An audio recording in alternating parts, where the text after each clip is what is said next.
Ar moto "Lai arī zeme dancojot", šā gada Sadancī pastendē dejas demonstrēja 15 deju kolektīvi no Talsu un Dundagas novadiem, kā arī Rīgas. Talsu deju apriņķu deju kolektīvu sadejošanās svētku sadances tradīcija aizsākusies pirms vairāk nekā 20 gadiem. Dejotāji Sadancī tiekas, lai sadejotos, parādītu savu sniegumu, satiktu kolēģus un vienkārši uzmundrinātu viens otru pirms pavasarī gaidāmajām deju skatēm. Līdztekus dejām Sadancī tiek suminēti arī jaunie dejotāji, kuri kolektīvā dejo pirmo sezonu. Šajā gadā Talsu apriņķu deju kolektīvos deju soli uzsācis nebijis jauno dejotāju skaits. Pavisam 55 dejotāji. Viens no jaunajiem dejotājiem ir Leonīds Grigulis. Daudzus gadus nodejojis Laidas vidējās paaudzes deju kolektīvā Virpulis. Mainoties paaudzēm, Leonīds no Virpuļa aizgājis un ar dombiedriem pastendē dibinājis jaunu deju kolektīvu. Sezona beidzas un tad mēs te salasījāmies. Un cits azarts ir tagad atkal jaunajā kolektīvā. Vienīgais mēs vēl nav izdomājuši savu nosaukumu, bet tas laika nāks. Un tagad man ir pirmais koncerts jaunajā kolektīvā. Uztraukums sevi mazliet, bet tas ir jābūt tāda. Es bez dejas nemaz nevarētu izdzīvot. Kādu nedēļu neaiziet, nedēļu darba, vai nekā netiek uz dejām, gaida, kad varēs aizskriet uz tam dejošanām. Un arī kolektīvu biedri, ja, un meitenes un čāļi, ja, bez tiem man nevar, tad ir kuri parunāties un tādā veidā, ko atcerēties. Tāda.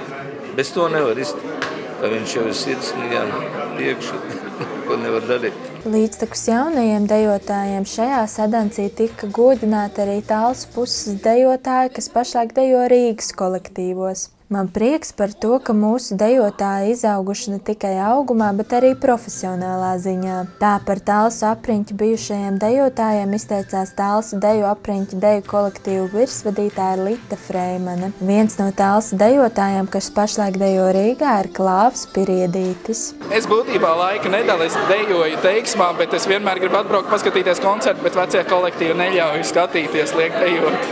Austrijas iestājos, jo man māsa aizvilka, tā teikt, bet pēc tiem pašiem 3 gadiem, kad es sapratu, ka tas man izdodas, tad man arī, es nevaru iebējas katrs piekdienas vakars mēģinājumos un koncertu.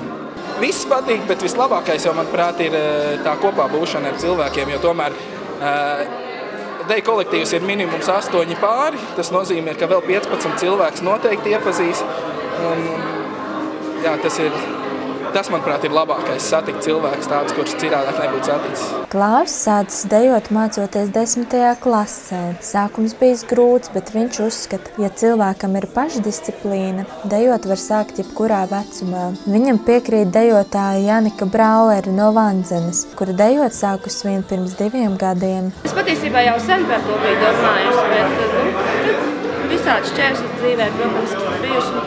Tad pagājušajā gadā bija tā izdevība, un tad es arī sāku ar to nodarboties. Paldies Dievam, ka radās šāda iespēja. Mūzika un vārdi un deju solis. Pilnīgi visas. Man nav tāds atsevišķs lietas, tas viss kopā. Tas ir vienkārši tā ir enerģija, ko es uzņemu caur dejas, un vienkārši tāds ir jābūt kā ģimenē. Jā, arī esam, vai ne? Jā, pēc dejas sākās, jā. Jā.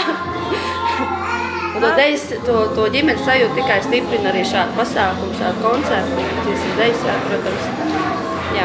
Tā kā paši dejotāji uzsver, ka sadejošanās svētki stiprina kopības sajūtu, arī sadanču organizatori iestājas par to, ka tradīcijā jāturpinās arī turpmāk. Aneta Barthauda, Terēza Matisone, Talsu televīzija.